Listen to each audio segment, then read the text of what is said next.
എല്ലാവരും രാവിലെ ഇങ്ങനെ മഴയുടെ ഒരു അന്തരീക്ഷം ഇതൊക്കെ ഉറ്റുനോക്കുന്നത് എന്തുകൊണ്ടാണെന്ന് വെച്ചാൽ ഇന്നലെ രാവിലെ മണിക്കൂറുകൾ പെയ്ത ഇടതടവില്ലാതെ പെയ്ത കനത്ത മഴ വ്യാപക നാശനഷ്ടം ഒരു ഭാഗത്ത്, അതുപോലെ തന്നെ കളമശ്ശേരിയിൽ അതൊരു മേഘവിസ്ഫോടനമായി മാറി. ഈ മഴ മാപിനിയിൽ 100 മില്ലിമീറ്ററിന് അപ്പുറത്തേക്ക് മഴ പെയ്യുമ്പോഴാണ് ആ നിലയിലേക്കുള്ളൊരു വിലയിരുത്തൽ വരുന്നത്. കളമശ്ശേരിയിൽ അത്ര ശക്തമായിട്ടുള്ള മഴയാണ് ഇന്നലെ ലഭിച്ചത്. അതാണ് ഇന്നലെ പ്രത്യേകിച്ച് തെക്കൻ കേരളത്തെയും മധ്യ കേരളത്തെയുമാണ് ഏറ്റവും ശക്തമായ നിലയിൽ ഇന്നലെ മഴ ബാധിച്ചത്. മഴക്കെടുതി അതേ തുടർന്ന് ഉണ്ടായിട്ടുള്ളത്. അതായത് ഞാൻ നേരത്തെ സൂചിപ്പിച്ച വിവരം അങ്ങനെയാണ്. അതായത് ഇന്നലെ രാവിലെ 9:10 മുതൽ 10:10 വരെ ക്യുസാറ്റിലെ മഴ മാപിനിയിൽ 103 മില്ലിമീറ്റർ മഴയാണ് രേഖപ്പെടുത്തിയത് എന്നുള്ളതാണ്. ഒരു മണിക്കൂറിൽ 100 മില്ലിമീറ്ററിലധികം മഴ രേഖപ്പെടുത്തിയാൽ കേന്ദ്ര കാലാവസ്ഥാ വകുപ്പ് മേഘവിസ്ഫോടനമായി കണക്കാക്കും. ആ നിലയിലാണ് കളമശ്ശേരിയിൽ ഇന്നലെ പെയ്ത മഴയെ ആ നിലയിൽ കണക്കാക്കിയത്. ചൊവ്വാഴ്ച രാവിലെ 8:30 മുതൽ പകൽ 2:30 വരെ കളമശ്ശേരിയിൽ 157 മില്ലിമീറ്ററും പള്ളുരുത്തിയിൽ 100 മില്ലിമീറ്ററും മഴ പെയ്തു. കൊച്ചി നഗരം നമ്മൾ ഇന്നലെ കണ്ടതാണ്. അപ്പോൾ ആ മേഖലയൊക്കെ അതിശക്തമായ മഴയിൽ, ഇടതടവില്ലാത്ത മഴയിൽ പെട്ടുപോയ പ്രദേശങ്ങളാണ്. തെക്കൻ കേരളം ഇപ്പോൾ ഷീജ സൂചിപ്പിച്ചതല്ലേ, മലയോര മേഖല, അതുപോലെ തന്നെ തീരമേഖല എല്ലാം ഈ മഴ കെടുതിയിൽ പെട്ടുപോയ ഇടങ്ങളാണ്.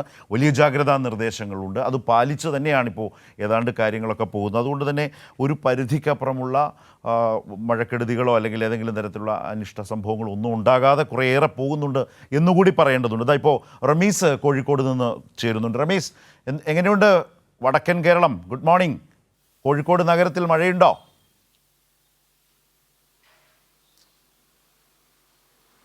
Sarath, good morning.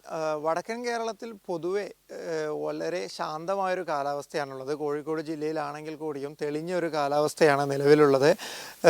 കാസർഗോഡ്, കണ്ണൂർ, മലപ്പുറം, കോഴിക്കോട്, വയനാട് പാലക്കാട് ജില്ലകളിലൊക്കെയും തന്നെ ഇന്ന് അലേർട്ടുകളും ഇല്ല. കഴിഞ്ഞ ദിവസങ്ങളിലേതുപോലെ ഒറ്റപ്പെട്ട ഇടങ്ങളിലുള്ളൊരു ശക്തമായ ഒരു മഴ ഒഴികെ അതും വലിയ രീതിയിലുള്ളൊരു കാലാവസ്ഥാ നാശനഷ്ടങ്ങളോ മറ്റോ ഉണ്ടാക്കുന്ന രീതിയിലേക്ക് മഴ നീങ്ങിയിട്ടില്ല. ഒറ്റപ്പെട്ട ചില മഴ മാത്രമേ ഉണ്ടായിട്ടുള്ളൂ. ഇന്നും തെളിഞ്ഞ കാലാവസ്ഥയാണ് എല്ലാ ജില്ലകളിലും തെളിഞ്ഞു കാണുന്നത്. ശരത്, റമീസ്, ചൂടൊക്കെ അങ്ങ് പോയല്ലോ അല്ലേ? ചൂട് കാര്യമായി കുറഞ്ഞല്ലോ അല്ലേ? മഴ കുറവുണ്ടെങ്കിലും ചൂടില്ലല്ലോ അല്ലേ?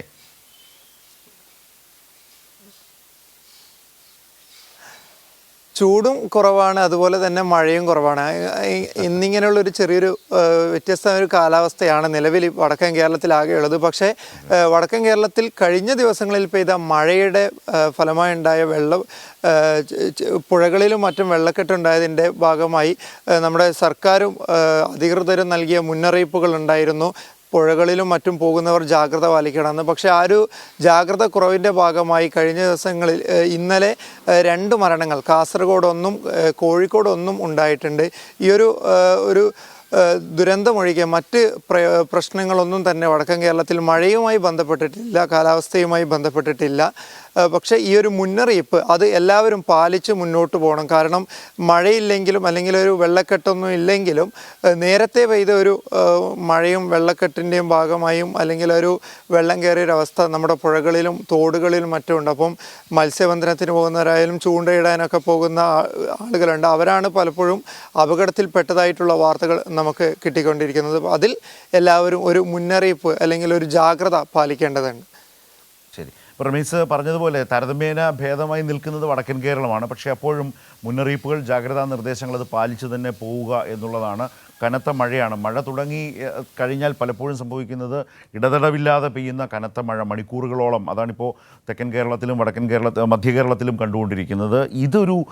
ഒരു സൂചനയാണ്. ആ മഴ ആ നിലയിൽ ശക്തി പ്രാപിക്കാം എന്നുള്ള ഒരു ബോധ്യം ആളുകൾക്ക് ഉണ്ടാകണം. അതുകൊണ്ട് തന്നെ നൽകുന്ന നിർദ്ദേശങ്ങളെ, അധികൃതരുടെ ഭാഗത്തു നിന്ന് വരുന്ന നിർദ്ദേശങ്ങളെ അവഗണിക്കാതിരിക്കുക, അത് കുറെ കൂടി പാലിക്കുക, ശ്രദ്ധിക്കുക എന്നുള്ളത് വളരെ പ്രധാനപ്പെട്ടതാണ്. പ്രത്യേകിച്ച് മത്സ്യബന്ധനവുമായി ബന്ധപ്പെട്ട കാര്യങ്ങളിൽ മത്സ്യബന്ധനത്തിന് പോകുന്നവർ അല്ലെങ്കിൽ മത്സ്യത്തൊഴിലാളികൾ അത് ശ്രദ്ധിക്കേണ്ടത് കൂടിയാണ്.